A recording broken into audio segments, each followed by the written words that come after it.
Hello, everybody, and welcome. I was going to say hello, patrons, James, because we were talking about patrons. Hello, everybody, and welcome to Planet FPL, the world where everything revolves around Fantasy Premier League. Another Monday where the game week is not over yet, James, so it's People's Poll, but we have, by default, sacked off the People's Poll because there is only one subject we need to talk about today. Yeah, no vote this week for People's Poll. It was quite straightforward that I wanted to do this. I didn't actually give Suj much of a choice. On Wednesday, about 20 to 5, the news broke that Diego Maradona had sadly passed. And I was about to go into recording with Adam Hopcroft and Chris Stone for Clash the Correspondence. And do you know what? I was half tempted to say, can we push this back a bit, lads? Because I was stunned that I was quite upset about it. It came as a real shock. And I didn't quite understand why footballers obviously age and die, unfortunately. Things happen. But the news came and it was a shock. It was like an outpouring of real upset from everybody on. Obviously, you've seen on the news the scenes in Buenos Aires and Naples and whatnots. And I spoke to Adam, was the first of the two that I spoke to. And Adam was like, yeah, I feel like shit as well, mate. I was like, why is this? It was a sense of irritation and anger almost at this year. I remember seeing it and I was like, and it was just the case of, yeah, this year just keeps fucking getting better, doesn't it? You know, it was really almost an inevitable, this is just a shit year for everything. It really felt like that. And it's funny because for so many reasons, I think as English football fans, we have mixed memories of Maradona because of the hand of God and what have you. And so much of his playing career was with Napoli and in Italy. And football is not as readily available on TV or talked about as much as it was, as it is right now back then. And so many fans will have no idea about his achievements with Napoli and that part of his career and what have you. So from a club point of view, we may not know it. From an international point of view, we remember so much of the good with the bad. And so, yeah, from an English football fan's point of view, many don't have fond memories of Maradona, yet were deeply saddened by his death because of what he stood for. And I think it really says a lot about society in general, but we do love a flawed genius in our own sorts of ways. But I think from a footballing point of view, and we'll talk about his career, it comes back down to when you look at the likes of Cristiano Ronaldo right now, for example, he is perfection. From his hair to his body to everything he does is pure perfection, and everything is crafted and molded and engineered to be perfect. Maradona was the opposite in that sense. And we love a street footballer. I feel like it's the passion of just kicking the ball. And when you see somebody that plays with childish enthusiasm, you love it even more than that pure perfection, because we can all think about how that's been worked on in a gym and whatever else. The emotion of it all, of somebody that was raw and from the streets, is what created that emotion in you, James, I think. Yeah, I think so. There's a lot of... I understand what you're saying about street football. I completely agree with that. I think there's also been a sense of what people have spoken about a little bit since is the idea it was quite normal. I know what you mean in the sense of, like, with Ronaldo, I don't really want to use the word robotic because he's so much better than that, but he has completely refined his craft, whereas with Maradona, it felt like he was given a gift, and it feels like that a little bit when you've watched Messi down the years as well, which is why, and obviously the two are Argentinian, have had so many comparisons. But Maradona was like a footballer that no one had ever seen before. And I think you and I are similar ages, where we kind of grew up as kids in the 90s, really. So that's kind of you to say, mate. You've shaved 4 years off me, so I'm happy with that. All Similar right. ages between us. Go on. In fact, so do you remember 86? No, not massively. Right, I was only 6 years old at the time. So you grew up as a kid in the 90s. Yeah, exactly. Right. Yeah. So, but at that point, as a kid growing up, there were two names that were obviously regularly mentioned, were Maradona and Pele. Yep. were the two where if you got passed down from your dad or whatever, when he told you stories, it was always one of them two was the greatest player of all time. Yep. And obviously, in those days, football wasn't, as you said, readily available as to what it is now. So there was no YouTube or anything like that. So to catch a glimpse of, I don't know, an old VHS or Betamax of Maradona in 1986 or something, or Pele in 58 or 1970, for example, was is not what we've become accustomed to seeing Ronaldo or Messi now. And the reason those two, Ronaldo and Messi, just to kind of bring them into the conversation so much, are so highly regarded, is all those years in between 86 to probably the 10s, there was never a player in between that came along who you'd say he is comparable to a Maradona or a Pele, to potentially be regarded the greatest player in the world. You'd have other names would get thrown out there and go, he's like George Best, or he's like Johan Cruyff, or he's like Michel Platini, or Puskas, or whomever. But no, all the Ronaldinhos, the Zidanes, the Figos, all these players, great players, best in the world at their time, Brazilian Ronaldo, obviously, but never put on the pedestal of Maradona or Pele. Yeah, you're right. Whereas now, obviously, Cristiano Ronaldo and Lionel Messi, for me, Messi's the best footballer I've ever seen. But then I've never seen Maradona live, right? Sure. And when you speak to older people, my dad would say best player he's ever seen is Pele. But the majority would still say it's Diego Armando Maradona. And I think it's the gift of what he gave of I've never seen anything like that before in terms of his low centre of gravity, the way he manipulated the football, this gorgeous left foot. There's hope for you yet, James. 5'5" he was. So but yeah, maybe my son's got a chance. Yeah. Same with Messi, right? That diminutive, that unbelievable. I mean, one of the rare qualities we don't speak enough about, say, Messi and Maradona previously, balance. Unbelievable balance, the way you get chopped by people and then would just ride tackles, etc. I watched a 35-minute highlight reel from 1986 last night, which was kind of near enough all Maradona's touches in the tournament, right? Yeah. And half of it is him getting wiped out by people who just couldn't deal with him. And it's one of the reasons it's almost impossible to do a Maradona and Messi comparison, because for everybody that says Messi never won a World Cup, there'll be everybody else that says Maradona never won a Champions League, for example. And you can't compare the two from the two different eras, because Maradona never played on the pitches that Messi played in. The Messi obviously gets the protection of the amount of red cards that would have been against Maradona in 86. Unbelievable. Yeah. Even the game against England, everybody obviously remembers the two incidents, the hand of God goal and obviously the goal of the century. But find highlights of the game properly, and all England try and do is kick him off the pitch. Now, we as Englishmen, we never talk about that. Oh, Maradona cheated, but we spent the whole game trying to wipe him out. It was the only way to stop him almost at the time. Incredible. Do you want to run through his career a little bit and take it from when he started and when he made his debut back in Argentina? Yeah, as a 15-year-old kid. Can do a little bit. So just assuming I've done a bit of research here.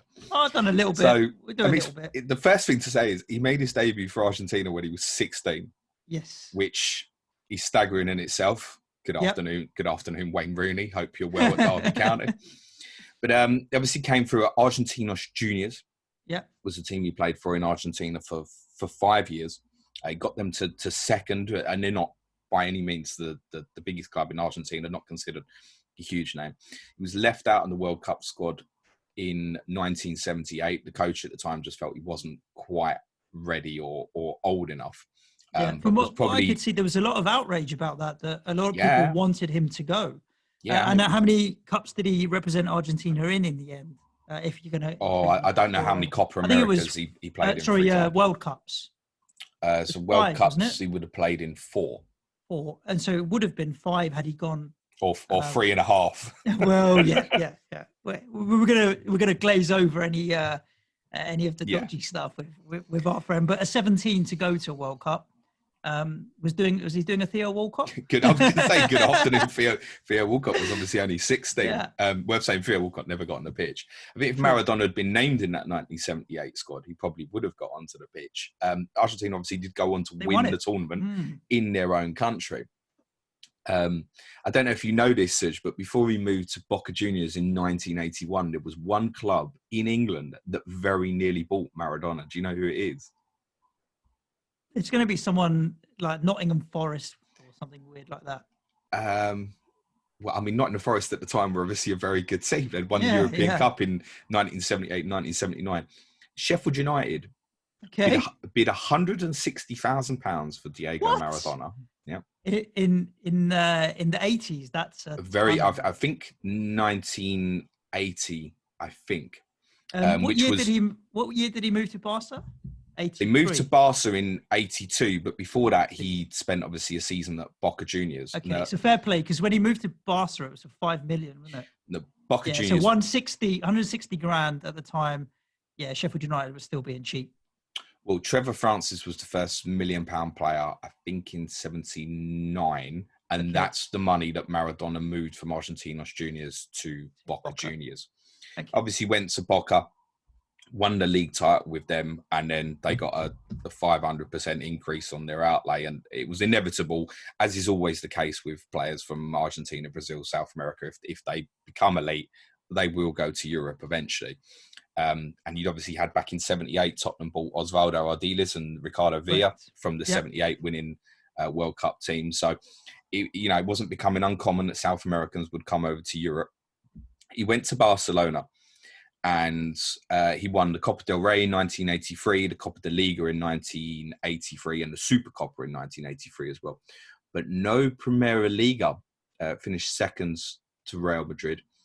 He went to Barca just after the '82 World Cup in Spain, which ended, say unceremoniously for him as a 21-year-old getting sent off for an extremely ugly tackle in a game that they was already beaten in by Brazil in the second group stage.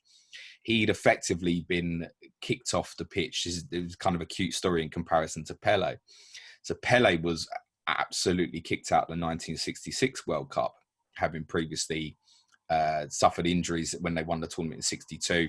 And obviously he was a babyface 17-year-old, scored twice in the 1958 World Cup final against Sweden. And obviously Pele in 1970, it was like the crowning glory, that great Brazil team. Jorginho, Carlos Alberto. I mean, many of us who've seen that 1970 team could reel off quite a number of names to you. The 86 Argentina team, you can't. And we kind of come back to that because in '82, he obviously got kicked to fuck again. Unlike Pele, who got stretchered off, Maradona kicked out. Yeah. And he obviously always had that nasty side to him, that street footballer in him, in terms of, I can react. Let me just stop you there for a second. You call it the nasty side. And I've seen it described by other people. He could look after himself. Yeah, I've seen it by other people as a will to win at all cost. It wasn't, he wanted to win. Like he wasn't a nasty player, I'm going to hurt you. He just wanted to win. He didn't care what it took. He just wanted to win. And if it meant being nasty, it meant being nasty. If he meant he could dribble around all your team. And that was another thing that I think endeared him to a lot of people. He wanted to win. If he couldn't win, he was going to throw his toys out of the pram. Yeah. It's kind of how it ended for him in Barcelona as well. They had the Copa del Rey final in 1984, which they lost 1-0 to Atletico Bilbao. And if you've never seen the brawl after the game, you really should spend a minute or two searching for that on YouTube, because it's like the end of a football match that you've never seen before, certainly in a high-profile one, in the Bernabeu as well, by the way. Wow. Obviously, Barcelona's great rivals, home of Real Madrid.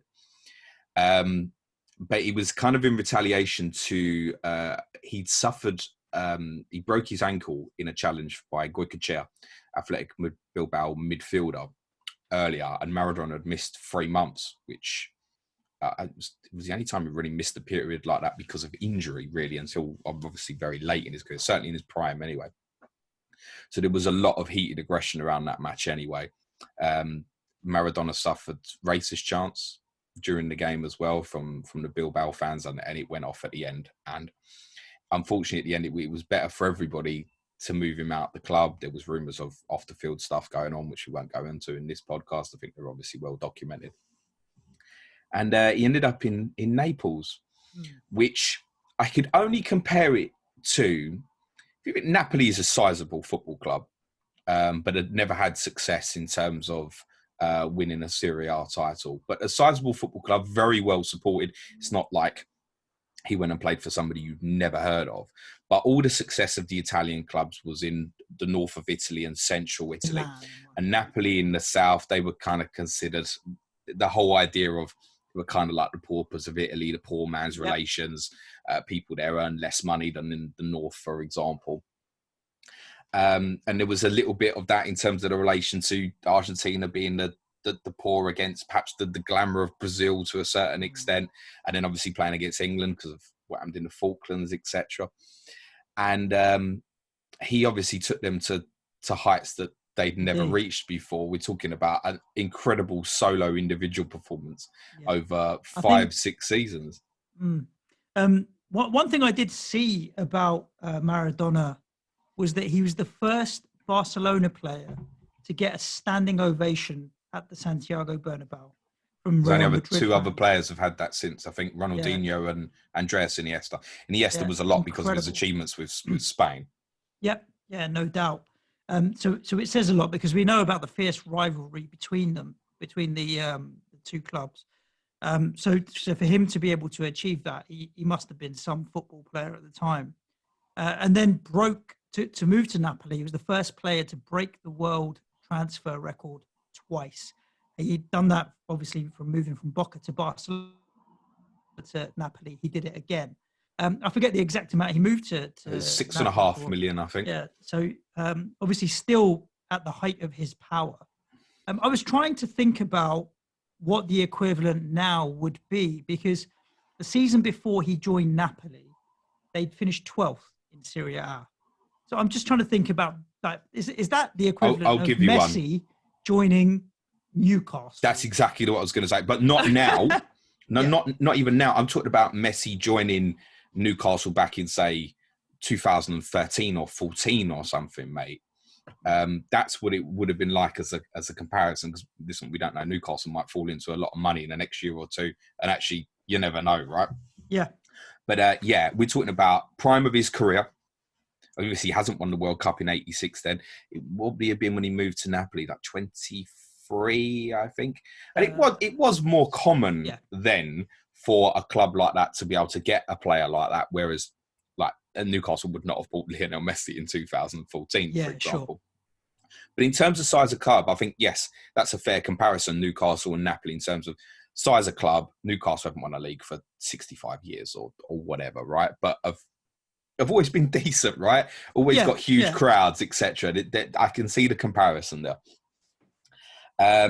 Obviously, what he achieved at Napoli has been kind of very well documented, not just in the last week, but obviously through previous documentaries. Did you watch the documentary about his time in Naples? Only bits and pieces. I didn't go into the details. I forget what it's called, but it's a brilliant watch. I just wish it had been his whole career and not just Naples. Yeah. If you look at the amount of trophies that they won, it's one thing, but it's about taking a team that haven't won anything in a country where you have the monopoly of the Milan clubs, especially AC at the time and what have you, and breaking it. And it was his will to win. Obviously, his footballing ability is second to none. Napoli did want to go out and buy players and try and win a title. But we saw with Manchester City here, right? You can't just buy your way to a title. You need to build a team around it and the mentality and the mindset as well. And Maradona was the spearhead of it all because he wanted to win. They won Serie A in 87, 90, Coppa Italia in 87, UEFA Cup in 89 and beat Stuttgart 5-4 in the final. When the UEFA Cup mattered back in the day? When the Europa League mattered, yes. But I tell you what, it was a lot harder to win then than it is now, by the way. That's what I'm saying. And unless Tottenham win it, in which case it's very difficult. They also won the Super Coppa Italia in 1990. Now, he joined, obviously, Napoli off the back of the 86 World Cup, which I don't think, if there's one thing that none of us will argue, is the greatest individual performance of any player in a major tournament. I think you think, I was thinking about other World Cups since and how you remember them. 2010, you remember the way Spain played, the tiki-taka. Everyone forgets that they didn't score that many goals, by the way. 2006, what do you think of? You think of Zidane's headbutt, right? 2002, the kind of revenge of the original Ronaldo after what the poor fella suffered in 1998, and France's win 1994. You think of Roberto Baggio's penalty miss, Italia 90, West Germany, Gaza's tears, penalty shootouts. Obviously, West Germany was just before the fall of the Berlin Wall, so the last time it was West Germany as well. 86, you go Maradona, the whole package. Yep. The only player to have scored 5 goals and 5 assists, I think, in a World Cup since 1966 or 1970. And that highlight reel I was talking about, that 35-minute video that I found on YouTube of kind of a montage of all Maradona's clips from the tournament. 5 assists. Listen, in that tournament alone, he could have fucking outdone Kevin De Bruyne's assist total from last season, mate. The amount of chances that he put on a plate and players were missing open goals and whatnot. It's unbelievable. Just the sheer genius, which obviously once they got to the knockout stage, they beat Uruguay in the last 16. Obviously, the England game was the quarter-final. The 2 of the most famous football moments of all time happened 4 minutes apart. Yeah, for us anyway. I think if you look around the rest of the world, they probably don't give a shit about that game. No, but I think in terms of World Cup, sure. if you say World Cup history, those 2 moments are probably in the top 10 of most iconic moments, I would have thought. There must be. Obviously, the handball, fair enough. I prefer, there's Peter Shilton, get off your horse, man. Forgive the fella. He's 5'5", man. Listen, you should have got there, mate. Yeah. I don't like the whole the cheat thing. Let's say he manipulated, because listen, most football players cheat every week from as little things as claiming a throw-in that they know is not theirs, right? So is that cheating? Maradona got away with something. The referees on the day didn't give the decision, and then obviously the goal is arguably the greatest goal ever scored. I think because of the stage of it as well. Yep. Unbelievable the way he glides past people. Was listening to, you should also find Gary Lineker's comments on BT Sport last week, where he was saying like the pitch at the Azteca was like there was no ground footing on it, kind of like dust went away from you just lose your. He's like, how can this player do that on that surface in a game of that magnitude? Lineker says that he wanted to stand there and clapped, but knew obviously he couldn't. It was so high profile, and obviously particularly to Argentinians because of what was happening with, or had happened rather, with the Falklands War. It's kind of Argentina-England is basically the only intercontinent rivalry basically in football. In cricket, you have things like England-Australia. Perhaps, even in rugby union, there's a rivalry, but New Zealand-Australia is still the game, right? In football, it's the only, whether a club or country, it's the only one that's become over more than a continent rivalry. I guess with respect to Scotland, the rivalries that England have had with Germany, Argentina have been more profile in tournaments, etc. That those games became important. And for Argentinians, beating England became as important as beating Brazil, basically. And in the semi-final, his performance against Belgium was even better than the performance against England. 2 great goals. One where he's come through and he should hit the thing with his right foot, but his left peg was so good he dinks it on the volley over the keeper. And the second goal was like a baby replica of the goal against England, where he just dances past people and he's off balance and he fires it home. And in that game, the amount of assists he could have had, Argentina should have won by a lot more than the scoreline they did. Yeah. And in the final, he was shackled quite well. They double marked him, basically double man marked him. And Lothar Matthäus, who was a great player, was probably the outstanding individual at Italia 90.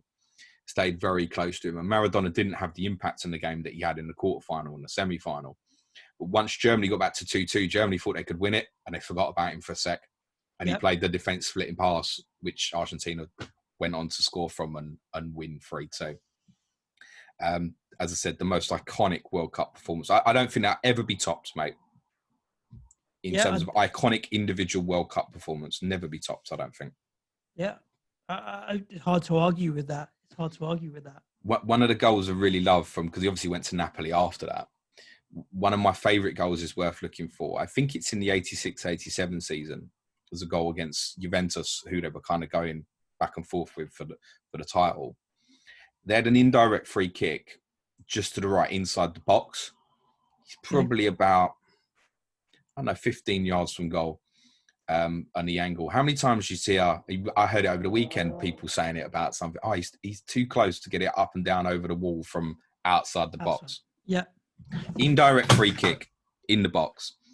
And little tap to the left, and you think he's going to smash it. And he dinks it over the wall at the slowest pace you can imagine at the near post, scores, runs to the corner flag and is pissing down with rain. And they've obviously had the Sao Paulo, they had I think they still do. I mean, the stands are very far from the pitch. It's like an athletics track. Yeah. He runs to the edge past the corner flag, lifts his arm a lot like he is God. And all the photographers are running after him. And they all fall about slipping over on this athletics track with their cameras and whatnot. And he's just standing there, kind of a little bit Cantona-esque, but he's got his arms aloft, just receiving the acclaim of his adoring public. One of the images I think we've all seen, obviously, since the death is the images in Naples. And even if you look through documentaries, like everywhere you go in Naples, there's images of Maradona, pictures in shops, on walls and streets, and stickers on cars and whatnots. I think every child that's been born in Naples since is called Diego, isn't he? Wouldn't surprise me. So he finished his career at Napoli and moved on to Sevilla afterwards. And we're very much now talking about the off-field stuff creeping in to have an impact on his on-field abilities. There was talk towards the end of his Napoli career, turning up to training, or not turning up to training sometimes, turning up to games a bit pissed. He probably still was better than most people when he was hungover than not. But being on the situation where off field was starting to affect on field and not anymore at the height of his powers. Yeah, very much so. It kind of turned a little bit during Italia 90.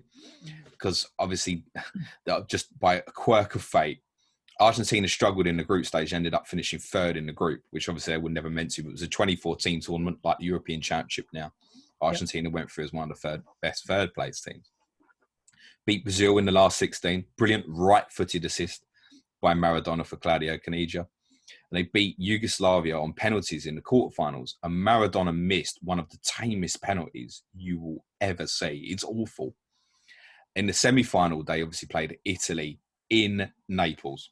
Yeah. And there was a little bit of a split in terms of, I mean, most people in Naples still supported Italy, but there were some who had become such Maradona disciples that they wanted their boy to win. It's incredible. Yeah, yeah. And the game also went to penalties.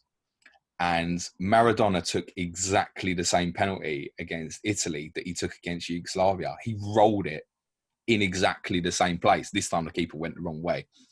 And he didn't hold back on the celebration, to put it mildly, right? And I think it started to turn a little bit then. There was obviously, I think it was well documented by this point, where everyone in Naples knew, I think, what was going on behind the scenes, the off-the-pitch stuff, the rumours of him, basically.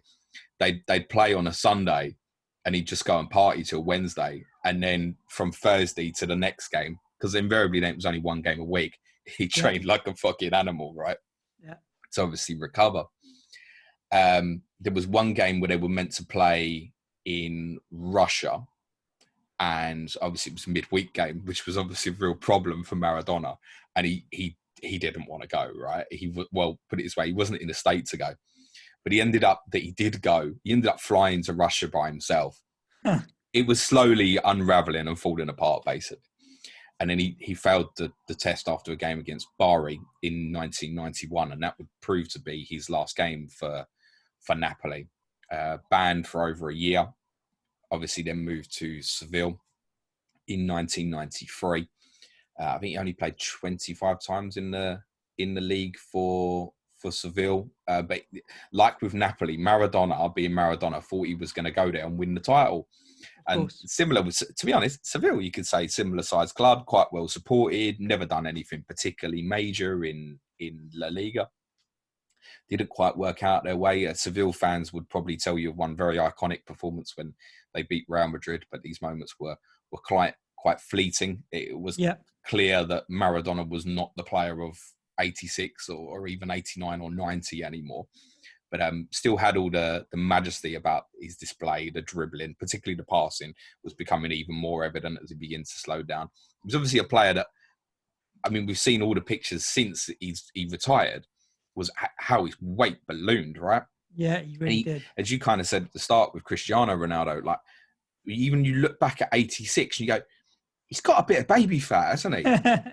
Like, he really has. I mean, it just makes the whole thing even more remarkable. But I think when he was focused, he obviously got himself into incredible shape. I mean, players then weren't in the shape that they would be now. And that's the other thing to argue with Maradona. If he'd had the right different coaching, etc., nutrition kind of in the modern day, I mean, exactly. Could he have been even greater than the player that we did see? And arguably, with protection from referees, etc., arguably he would have been. So it didn't work out at Seville, and basically one of the reasons it fell apart at Seville was they had a cup game, and Argentina called him up for a friendly, and now he hadn't played for Argentina in over 2 years, so he wanted to go. Seville didn't give him permission to go because it was like, look, we got a cup game, and it wasn't an important opponent. They really should just let him go. Maradona was like, no, I'm going to play for Argentina. And so then it kind of broke down. There was rumours that Seville hired private investigators to, like, basically get themselves in a position where they could say, look, you've done this, you're almost basically sackable. Breach of contract, you are. Basically. And obviously Maradona got called up to the 94 World Cup squad. And even Sepp Blatter, I saw an interview with Sepp Blatter, that's Sepp Blatter, where he said when they got the squad for 94, they couldn't believe that Maradona was in the squad because he wasn't in the shape to play, basically. No. But he did. He got himself fit. There was the iconic goal against Greece and the celebration, which in hindsight, I don't know if it was A, what most people think it was, or B, just an outpouring of, I've done this again in a big game for Argentina on the world stage. I've shown everybody I can still do it.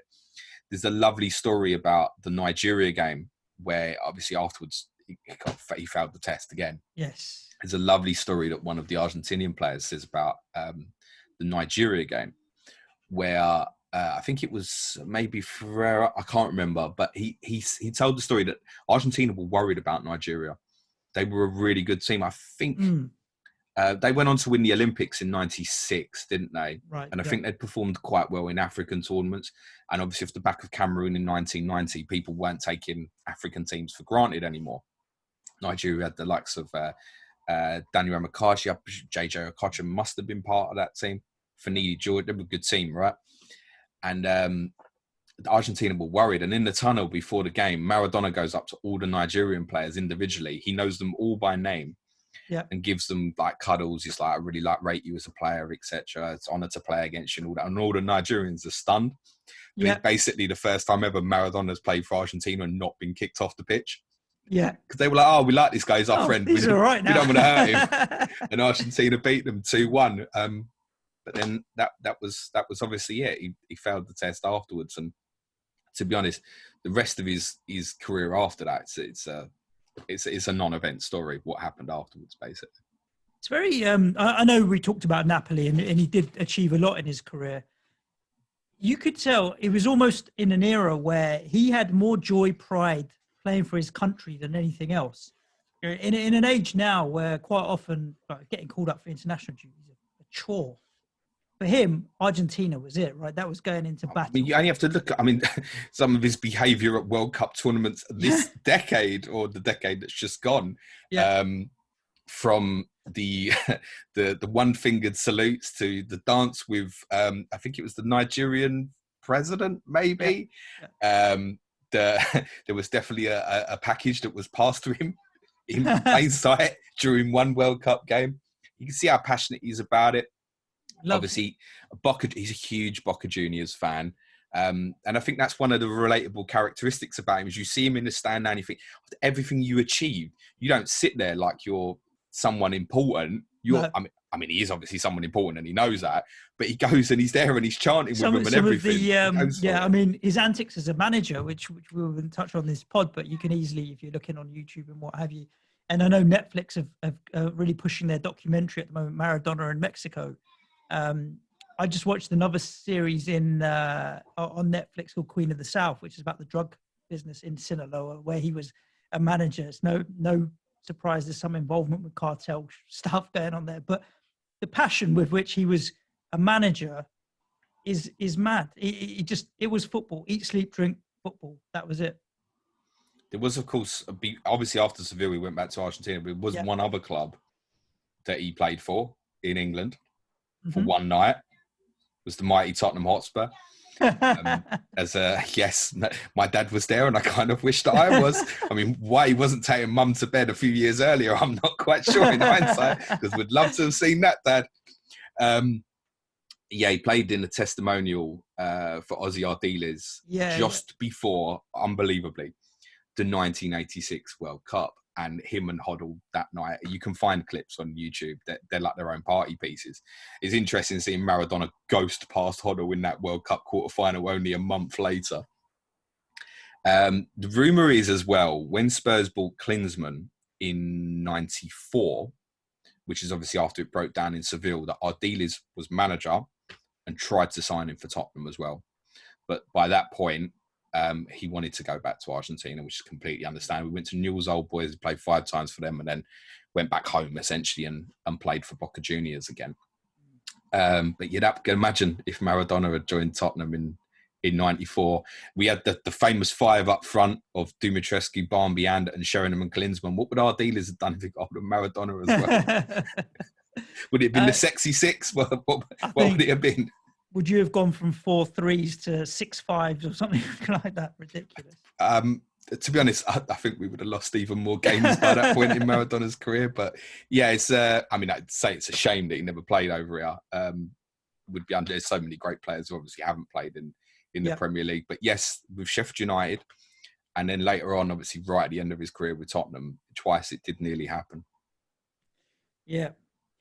There we go. There's a quick. Well, I say quick. It's been for a little while, but a look back at Maradona's career and a bit of the timeline and some of the stuff he achieved. Look, you could research and dig into the guy for hours and hours if you wanted to on YouTube. You could lose days on YouTube watching the fella, mate.